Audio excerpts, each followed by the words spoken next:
Du côté de Farana également, une forte pluie accompagnée de vents violents s'est abattue sur la préfecture. C'était le week-end dernier.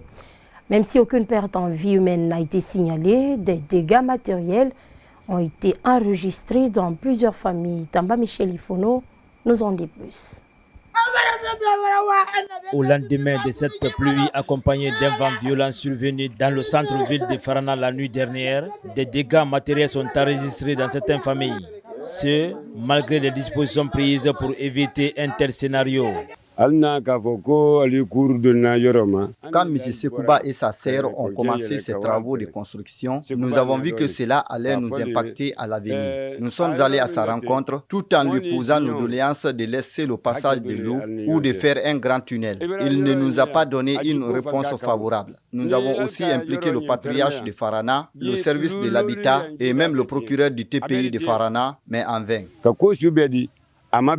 Des sorts, oui, mais visiblement insuffisants face à la force du vent, suivi des pluies diluviennes enregistrées au cours de ce week-end.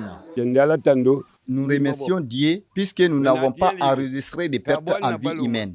Seulement notre sœur handicapée qui a échappé à la mort de justesse. Elle n'a pas pu fuir. Cette eau a envahi nos concessions en un clin d'œil.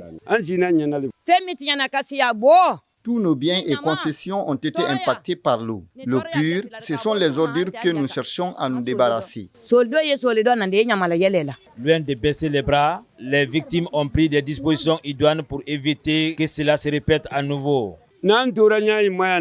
Nous comptons sur les autorités pour intervenir entre ces propriétaires de terrain et nous. Sans quoi, nous sommes prêts à aller à la confrontation avec lui. Son domaine l'appartient, mais nous n'accepterons pas que les travaux sur son terrain nous impactent négativement.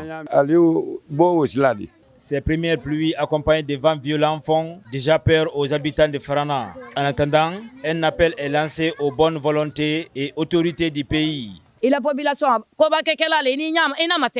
lançons un appel aux autorités de nous secourir dans cette situation que nous vivons. Et à M. Sekouba de penser à nous. Nous sommes tous des citoyens et nos religions nous demandent de faire du bien.